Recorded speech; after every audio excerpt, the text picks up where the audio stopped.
哎呀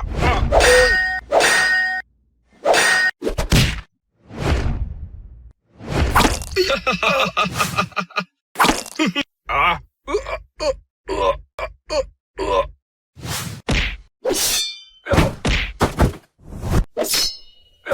！dạ ôi chăm dừngជួយរំដោះទុកពួកឯងចុះអាយ៉ាអូយអាយ៉ាពួកវាยังមិនតែអាយ៉ាអូយហឹងសាហឹងសាអី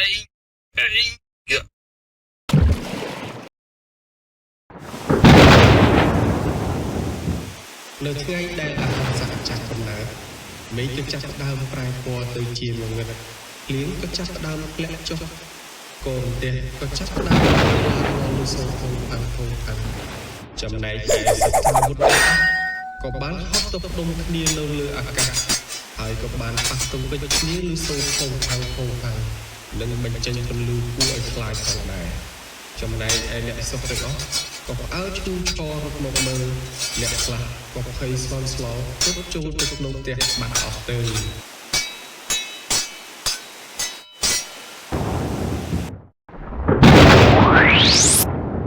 មានរឿងអីចេះមែនហើយវីវ៉យទ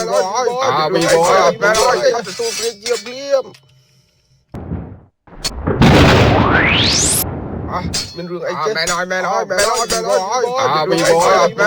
ទទួល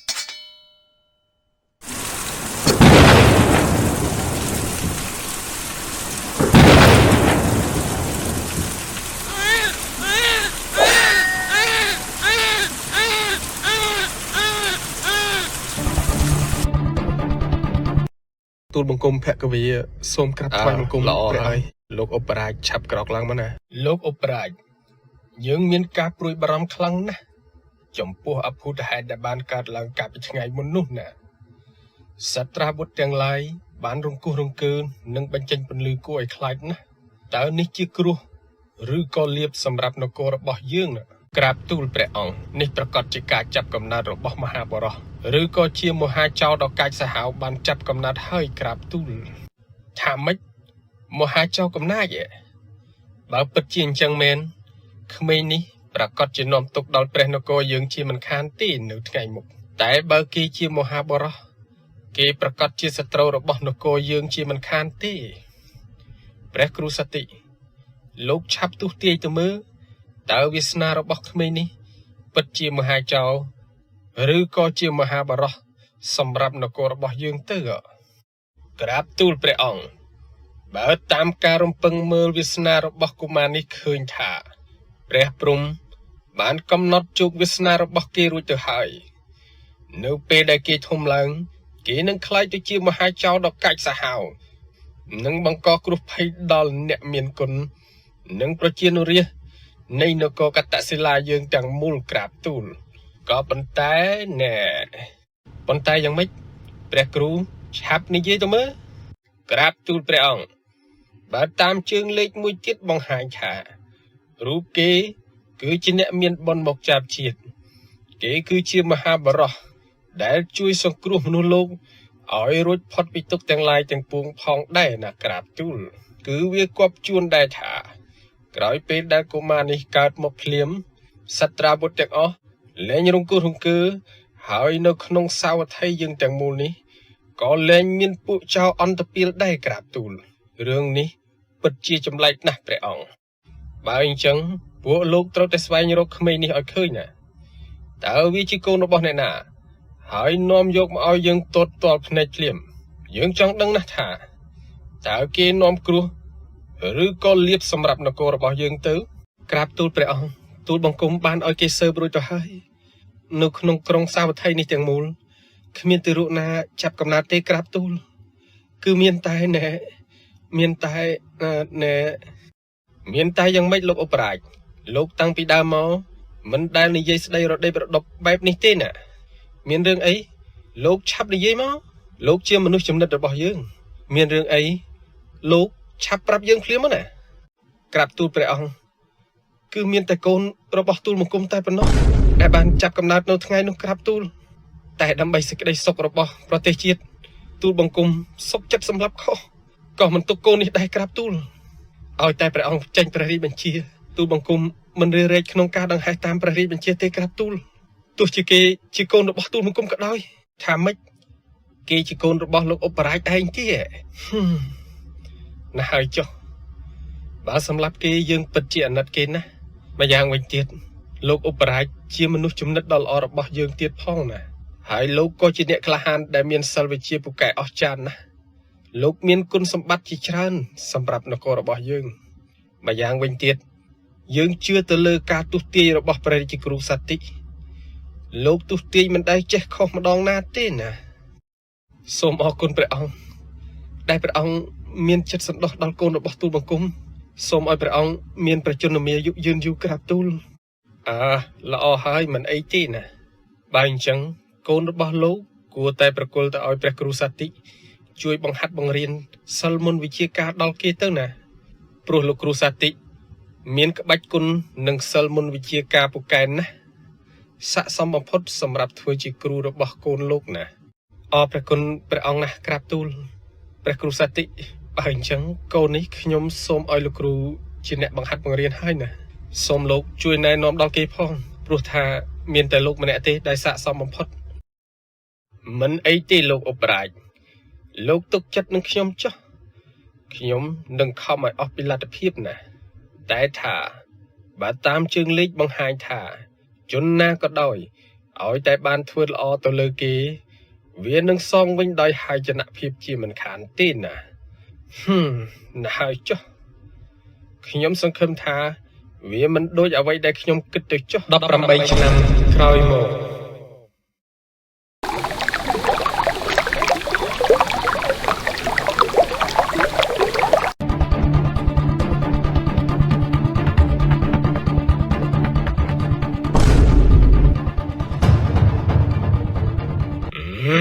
មកនេះឆាប់ចូលទៅបម្រើព្រះគ្រូភ្លាមទៅឆាប់ទៅលោកចង់ធ្វើអីហ្នឹងមកនាងចង់រតនាឆាប់ទៅបម្រើព្រះគ្រូយើងភ្លាមទៅកុំចង់រតនាឲ្យសោះណាមកអូនស្រីឆាប់ទៅបម្រើព្រះគ្រូយើងភ្លាមទៅណាមែនហើយពេលដែលនាងបានបម្រើព្រះគ្រូយើងនាងនឹងបានឡើងដល់ឋានសួគ៌ជាមិនខានទេណា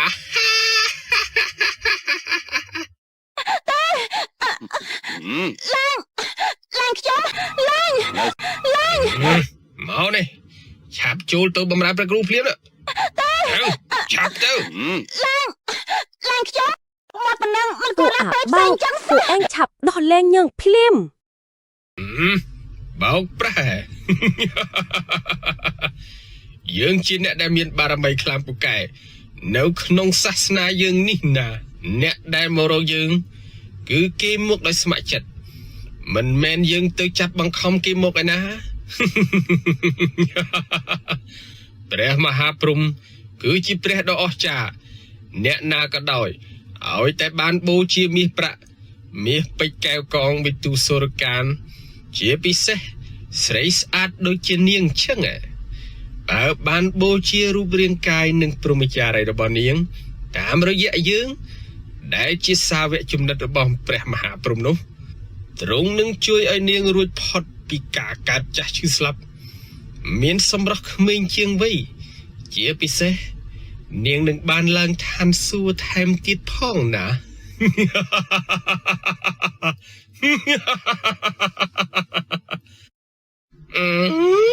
ព្រះគ្រូសតិមិនបាច់និយាយច្រើនទេឆាប់ចាត់ការភ្លាមទៅឆាប់ចាត់ការភ្លាមទៅព្រះគ្រូឡើងខ្ញុំឡើងជប់សិនពួកឯងនេះតាំងខ្លួនជាអីសីកាន់សិលតែទង្វើរបស់ពួកឯងមិនស្មើនឹងសត្វដេរិឆានផងពួកឯងហ៊ានចាប់មនុស្សស្រីនៅកណ្ដាលថ្ងៃបែបនេះពួកឯងសមជាមនុស្សដែរទេឆាប់ដោះលែងនឹងភ្លាមទីបំផុតឯងមកហើយអាហង្សៈយើងតាមរកឯង អស់18ឆ្នាំហើយកាលពី18ឆ្នាំមុនឪពុកម្ដាយរបស់ឯងបានមករកយើងអង្វរយើងឲ្យបង្ហាត់បង្រៀនយុទ្ធសិលមុនវិជាការដល់ឯងកាលនោះយើងមើលដឹងទៅហើយថាក្រោយពេលដែលឯងធំឡើងឯងនឹងក្លាយទៅជាមហាចៅដ៏កាចសាហាវសម្រាប់មនុស្សមិនញញឹតដៃទេតែដោយសារការអង្វរកររបស់ឪពុកម្ដាយឯងនិងជាព្រះរាជបញ្ជារបស់ព្រះរាជាផងនោះទើបយើងយល់ព្រមទទួលបង្ហាត់បង្រៀនឯងតែមិននឹកស្មានថាក្រោយពីឯងបានរៀនចេះចប់ហើយឯងបែរជាក្បត់នឹងយើងមិននៅបម្រើយើងបែរជាចង់ស្វែងរកធម៌បរិសុទ្ធដោយខ្លួនឯងទៅវិញមិននឹកស្មានថា18ឆ្នាំក្រោយឯងពិតជាខ្លាយជាមហាចៅដ៏កាចសាហាវមែនហើយថ្ងៃនេះឯងចង់មកប្លន់ប្រពន្ធរបស់យើងមែនទេត្រូវហើយក្រោយពេលដែលយើងដឹងថាពួកឯងជាមនុស្សបោកប្រាស់ខ្លួនជាមនុស្សតែចិត្តជាសត្វដេរិឆានយកធម៌មកធ្វើជារបាំងមុខដើម្បីបានលៀបសក្ការៈពីមនុស្សដែលលងជឿទៅលើពួកឯងនោះយើងក៏សម្រេចចិត្តដើរស្វែងរកធម៌បរិសុទ្ធដោយខ្លួនឯងដើម្បីស្រោចស្រង់មនុស្សលោកពីទុក្ខវេទនាទាំងនេះមិនមែនដូចពួកឯងនោះទេស្វែងរកធម៌បរិសុទ្ធចុះឥឡូវឯងរកឃើញហើយឬនៅឯងដេកស្រមៃហើយពួកឯងឆាប់សម្លាប់វាចោលទទួលបញ្ជាលោកគ្រូ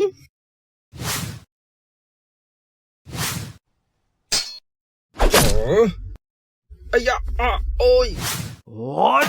អាយ៉ាអូយចោអាយ៉ាអូយ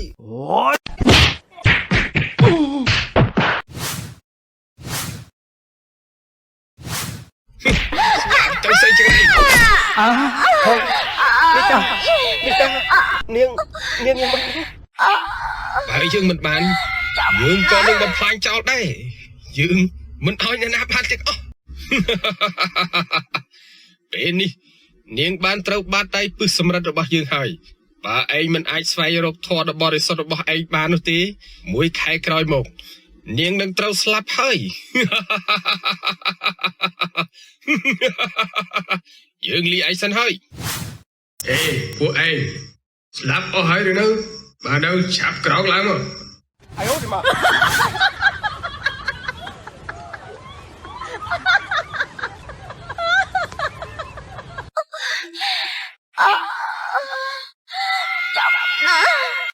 នេះតាអូនទ្រាំបន្តិចសិនទៅបងត្រូវតែស្វែងរកធម៌បរិសុទ្ធមកជួយអូនឲ្យទាល់តែបានហឹង្ស័កយើងអាណិតឯងណាស់ដែលព្រះព្រំបានចារដំណើរជីវិតរបស់ឯងបែបនេះណាលោកជាអ្នកណាតើលោកត្រូវការស្អីពីយើងហេតុអីបានជាលោកតែងតែមករកយើងអញ្ចឹងលោកជាទេវៈនៅភ្នំដ៏ស័ក្តិសិទ្ធិនេះហីត្រូវហើយយើងជាទេវៈដែលពួកឯងក្រាបថ្វាយបង្គំតាំងតែពីដើមមកម្លេះណាបើអញ្ចឹងសូមព្រះអង្គជួយសង្គ្រោះនាងផងទៅទោះជាត្រូវឲ្យខ្ញុំធ្វើអ្វីក៏ខ្ញុំសុខចិត្តធ្វើដែរយើងមិនមានវិធីជួយសង្គ្រោះនាងបានទេព្រោះព្រះព្រំលិខិតមិនអាចអ្នកណាម្នាក់កែប្រែបានឡើយណាតែបើឯងបានលុះនៅធម៌ឯងនឹងបានរួចផុតពីរឿងរ៉ាវនៅក្នុងលោកនេះទាំងអស់ហើយឯងក៏អាចជួយនាងបានដែរណាបើអញ្ចឹងតើធ្វើយ៉ាងម៉េចទើបខ្ញុំអាចលុះនៅធម៌បានសូមលោកជួយបំភ្លឺខ្ញុំផងឯងត្រូវតែធ្វើពិធីបូជាយញ្ញដ៏ធំសម្បើមមួយសម្រាប់ព្រះព្រំឯងត្រូវថ្វាយការបូជាយញ្ញនៅជីវិតមនុស្ស 1000 នាក់ក្រោយពេលដែលឯងសម្លាប់ពួកគេហើយឯងត្រូវកាត់យកម្រាមមេដៃរបស់ពួកគេដើម្បីយកមកបូជាយញ្ញដល់ព្រះព្រំហើយឯងត្រូវចាំថាមនុស្ស 1000 នាក់នោះសុទ្ធតែជាមនុស្សមានបាបជាមនុស្សដែលគួរតែស្លាប់ក្រោយពេលដែលពួកគេស្លាប់ហើយពួកគេនឹងបានចាប់កំណើតថ្មីនៅក្នុងភពមួយដែលប្រសើរខ្ពស់ជាមិនខានទេការកម្ចាត់ជនអាក្រក់ជាទង្វើដែលខ្ញុំគួរតែធ្វើប៉ុន្តែខ្ញុំមនាលអហិង្ស័កឯងប្រហែលជាមិនទាន់ដឹងទេថា រូបឯងកើតមកជាម្ចាស់នៃសត្វត្រាវុធទេពេលដែលឯងចាប់កាន់អាវុធប្រភេទណាក៏ដោយក៏មានឫទ្ធិអំណាចលើសពីមនុស្សធម្មតាដែរដូចនេះចាប់ពីពេលនេះតទៅឯងត្រូវតែជ្រើសរើសនៅវិធីបូជាយញ្ញដល់ព្រះព្រំហើយផលបុណ្យដែលឯងបានសាងពីការពិឃាតមនុស្សទាំងនេះឯងនឹងបានលុះនៅធម៌របស់ឯងជាមិនខានទេណាហើយឯងក៏អាចជួយនាងបានដែរណាបានដើម្បីអូននីតានិងដើម្បីបានលុះនៅធម៌របស់ខ្ញុំនឹងធ្វើវាឥឡូវនេះភ្លាម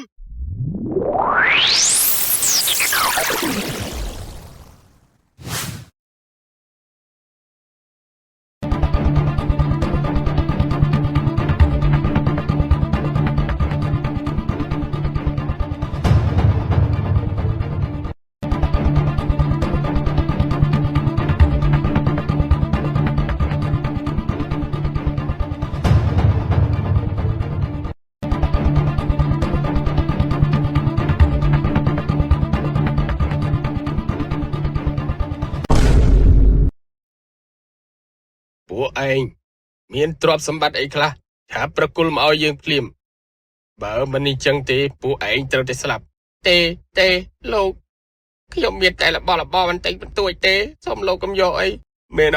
ហើយពួកយើងមានតែរបស់បន្តិចបន្តួចទេសូមលោកកុំយកអីពួកយើងទុកចិញ្ចឹមគ្រួសារតែប៉ុណ្ណោះហ៊ានប្រកែកនឹងឯងផងងាប់ទៅអាយ៉ាអូយ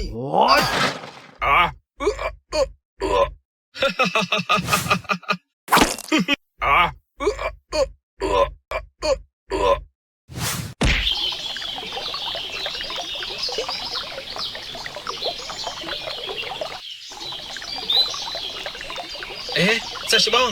ខ្ញុំមកវិញហើយតើសិស្សច្បងសុខសប្បាយទេអូអាហឹងសាក់យើងសុខសប្បាយទេឮថាឯងកំពុងស្វែងរកផលបរិសុទ្ធឲ្យខ្លួនឯងមែនទេណែឯងប្រហែលជាធ្លាប់ឮគេនិយាយពីអ្នកបួសម្នាក់ដែលមកពីនគរសត្យៈអ្នកបួសអង្គនេះបានរកឃើញពីព្រះធម៌ដែលធ្វើឲ្យពួកយើងងើបរួចផុតពីអំពើបាបទាំងឡាយបានណាទើបពួកយើងហៅលោកថាព្រះពុទ្ធជាម្ចាស់ណាឯងដឹងទេបើអញ្ចឹងតែព្រះគ្រូឲ្យបងទៅសិក្សាពីជនម្នាក់នោះឯងការពិតទៅរូបយើងទទួលបញ្ជាពីព្រះគ្រូទៅសិក្សាព្រះធម៌ជាមួយនឹងព្រះពុទ្ធដើម្បីស្វែងរកចំណុចអាក្រក់រួចហើយក៏ឃោសនាប្រាប់អ្នករាល់គ្នាដើម្បីបង្ខូចឈ្មោះរបស់ព្រះពុទ្ធណាបើអញ្ចឹងបញ្ជាក់ថាធម៌នោះវាអាក្រក់ខ្លាំងណាស់ទេព្រះធម៌នេះប្រសើររកអ្វីប្រៀបប្រមាណទេណាបើអញ្ចឹងព្រះគ្រូបងម្នាក់នោះបង្រៀនឲ្យបងចេះគោរពព្រះព្រហ្មដែរឬក៏អត់ព្រះធម៌ដំបូងដែលយើងបានសិក្សាពីព្រះពុទ្ធនោះគឺអ្វីទាំងអស់សុទ្ធតែមិនទៀងទាត់ទោះជាទេវៈនានាក៏មិនថិតថេរដែររឿងអីដែលយើងត្រូវគោរពបូជានោះបើអញ្ចឹងបងលែងគោរពព្រះព្រហ្មហើយនិយាយទៅគួរឲ្យចង់សាច់ណាយើងធ្លាប់ជឿលោកគ្រូដែរថាព្រះព្រហ្មបានកំណត់ឯងឲ្យនាំគ្រោះអាក្រក់ដល់យើងតែអូយហឹងសាក់ឯងហេតុអីក៏ឯងសម្លាប់យើងចឹងចំជាល្ងើមែនសូម្បីតែព្រះព្រហ្មក៏បងលែងគ្រប់ដែរបងសុំតែស្លាប់បែបនេះហឹងសាក់ឯង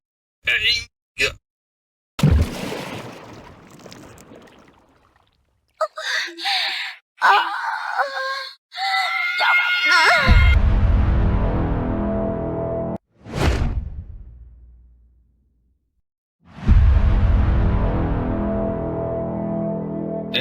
សិស្សច្បងធំឮថាប្រពន្ធរបស់សិស្សច្បងទើបតែស្លាប់មែនទេតើសិស្សច្បងពិបាកចិត្តខ្លាំងណាស់មែនទេមែនហើយបាត់បង់មនុស្សជាទីស្រឡាញ់យើងពិតជាឈឺចាប់ណាស់ព្រោះតែចង់បង្កើតកូនប្រុសឲ្យយើងបានម្នាក់ទៀតទីបំផុតនាងក៏ត្រូវស្លាប់ទាំងម្ដាយទាំងកូនបងស្ទើរតែលែងចង់រស់ទៅហើយអហិង្សៈថ្ងៃនេះយើងមិននាំនីតាទៅប្រគល់ជូនព្រះគ្រូវិញណាឯងឆាប់ប្រគល់នាងមកឲ្យយើងភ្លាមព្រោះយើងមិនចង់ប្រកួតជាមួយនឹងឯងទេឯងគឺជាបងប្អូនល្អរបស់យើងណាសិស្សច្បងបើសិនជាសិស្សច្បងចង់បាននាងទៅវិញនោះបងត្រូវតែរំលងសាកសពខ្ញុំជាមុនសិនអហិង្សៈហេតុអីក៏ឯងមិនស្ដាប់យើងអញ្ចឹង ស្រីពេញនគរហេតុអីបានជាឯងទៅដណ្ដើមស្រីរបស់ព្រះគ្រូទៅវិញសិស្សច្បងនៅតែបំរើព្រះគ្រូទៀតឬមួយក៏សិស្សច្បងមិនយល់ទេអាហឹង្ស័កទោះជាយ៉ាងណាក៏គាត់ជាអ្នកមានគុណរបស់យើងដែរតែសិស្សច្បងមិនត្រូវធ្វើយ៉ាងនេះទេអាហឹង្ស័កបើអញ្ចឹងទៅហើយយើងមានតែប្រកួតគ្នានោះទេបានសិស្សច្បងចូលមកចុះ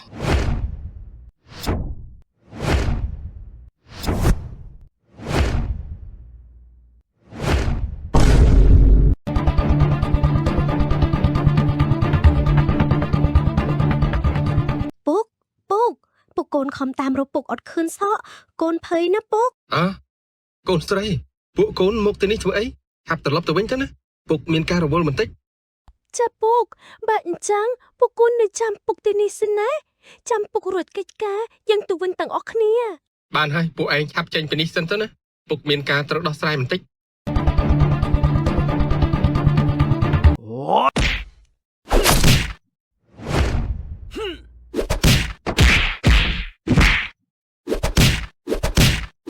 អាយ៉ាអូយចោ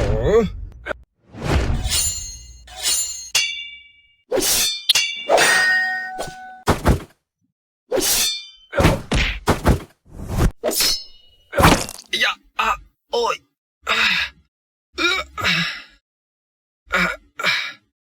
ហឹង្ស័កមិនក៏ឯងសម្លាប់បងអញ្ចឹង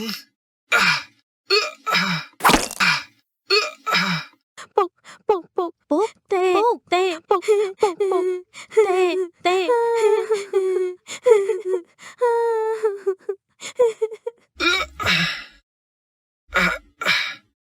ហឹង្ស័កមិនក៏ឯង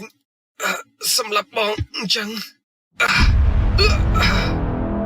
ព្រោះតែខ្ញុំចង់ដោះទុកឲ្យលបងក្រោយពេលដែលលបងស្លាប់ទៅលបងនឹងបានទៅកើតនៅឋានសួគ៌ហើយលបងនឹងបានជួបអ្នកបងវិញជាមិនខានទេណាទេអ្នកណាបងរៀនឯងបែបនេះចុះកូនស្រីយើងទាំងពីរនេះបានអ្នកណាចិញ្ចឹមពួកគេនៅក្មេងណាស់លបងកុំបារម្ភអីខ្ញុំនឹងបញ្ជូនពួកគេឲ្យទៅនៅជាមួយលបងនិងអ្នកបងជាមិនខានទេណាទេលោកពុកកុំសម្រាប់ពួកគឺអីកុំសម្រាប់ខ្ញុំអីពុកជួយខំផងបងទេអហិង្ស័កកុំអី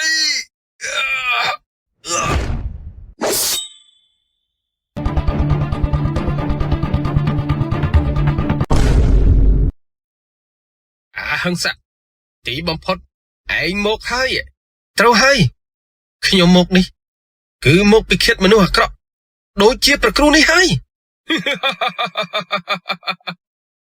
ឯងគឺជាសិស្សរបស់យើងឯងគិតថាឯងអាចយកជីវិតយើងបានដោយងាយអញ្ចឹង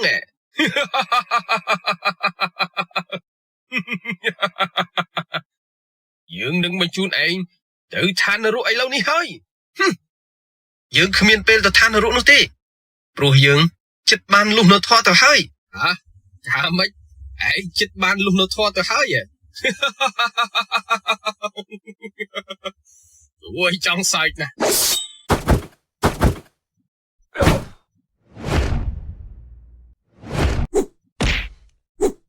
អូយ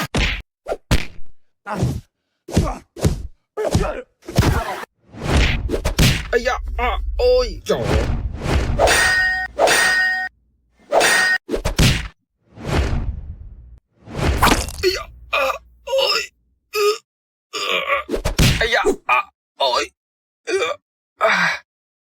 ហឹង្ស័ក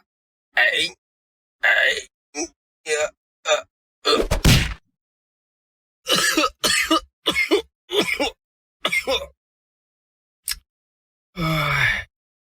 ពុកពិបាកទ្រាំណាស់ពុកនាំលំបាកដល់កូននិងម៉ែវាហើយពុកគួរតែស្លាប់ល្អជាងពុករស់នៅពិតជានាំទុកដល់កូននិងម៉ែវាខ្លាំងណាស់មិនអីទេពុកហើយតែពុកបានជាកូនមិនខ្លាចនៃហត់ទេពុកឆាប់សម្រាកទៅណាពុកណាមែនហើយពុកវា ឆាប់សម្រាកទៅណាខ្ញុំនឹងកូនមិនខ្លាចនឿយហត់ទេឲ្យតែពុកវាឯងបានជាទៅគ្រួសារយើងនឹងរស់នៅជុំគ្នាហើយណាពុកវា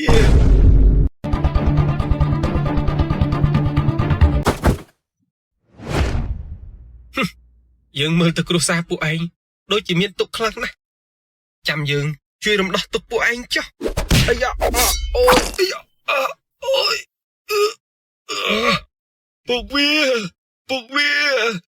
ពុកវាยังមិនទៅហើយទេពុកម៉ែ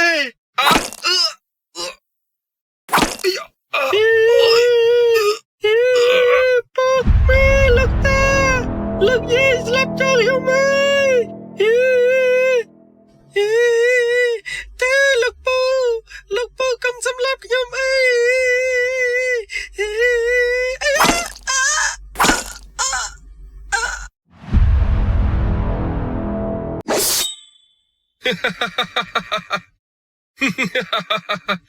អូនីតាមនុស្ស 1000 នាក់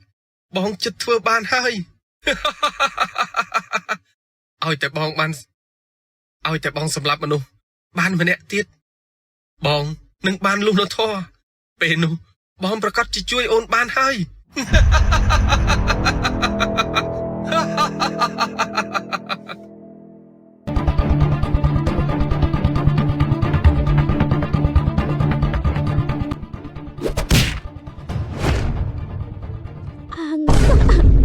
ណែម្ដាយណា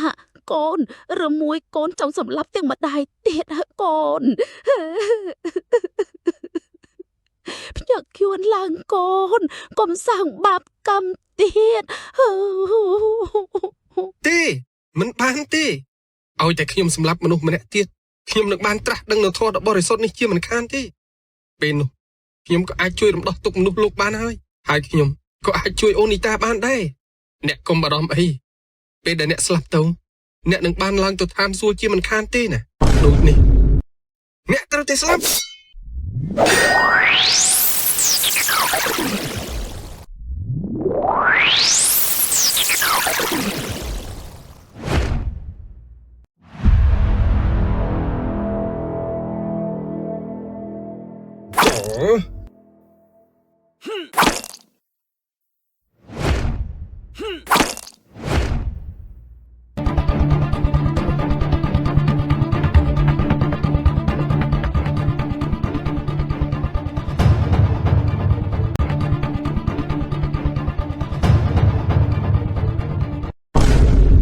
ឈប់សិនម្នាអ្នកបួសឈប់សិន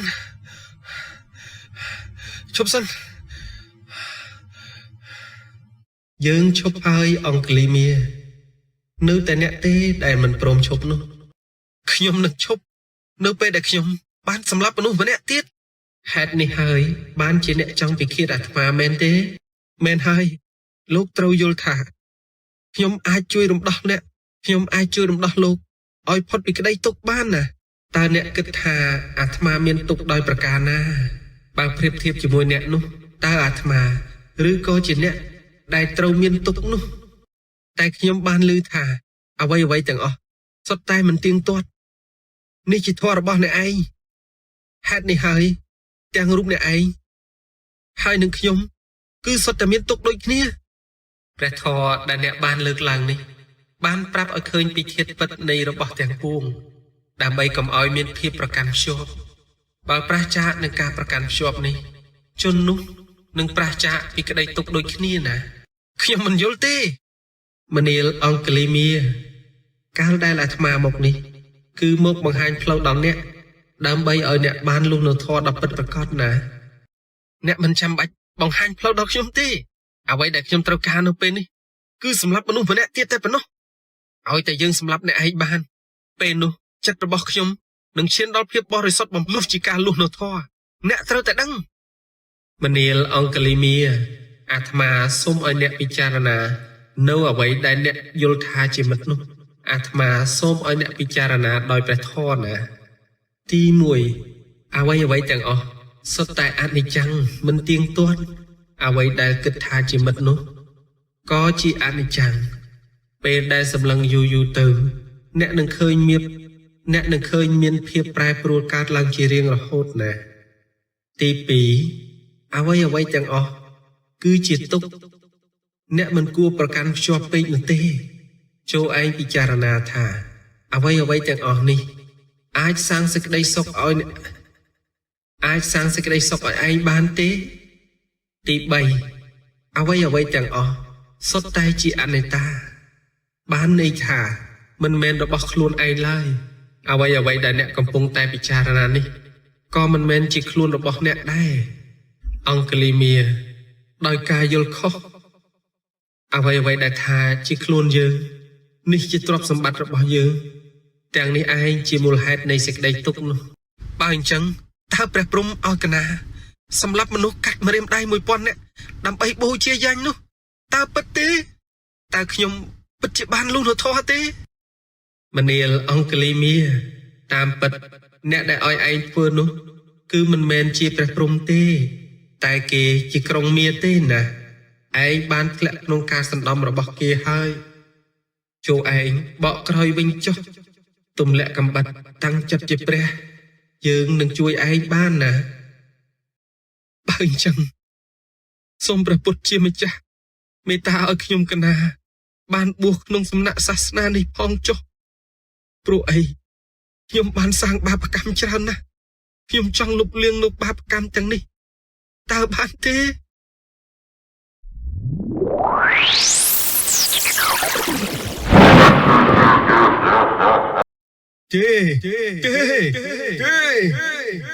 ព្រះពុទ្ធយើងមិនចោះចាញ់ឯងទេ5000 ឆ្នាំក្រោយយើងនឹងមកកាន់ពិភពទាំង3នេះវិញ